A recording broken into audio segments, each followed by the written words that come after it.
Guys, we just finished up an awesome restoration on this 2000s GMC K2500, and I want to show you some of the finer details. So this project was kind of done in two parts. We did a full paint job with a couple little goodies I'll tell you about, and then we also did our dry splasting and undercoating treatment. So for the dry ice, we stripped the whole undercarriage, so dry splasting, hand tool work, get that frame down to clean metal. It was really rough, but she's looking great now.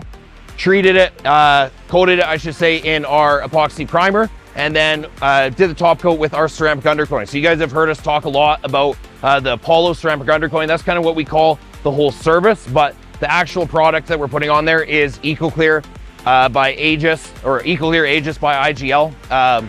We were kind of keeping it a little bit under wraps there before, but we are the distributor for it for Western Canada now, so we're happy to tell you what's going on, but that is going to keep that undercarriage protected. This guy is using this truck. It's not just going to be sitting in a garage, so we wanted to give him that durability.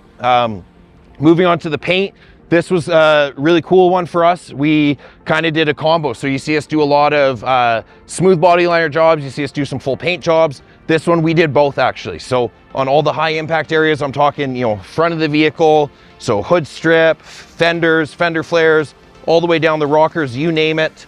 That was all done in our smooth body liner. And then on top of that, we layered a full paint job on the entire truck. That makes that liner just completely disappear into the vehicle. Looks really good. Obviously, we're gonna throw ceramic coating, some paint protection film on there, just go that extra little bit to keep it protected.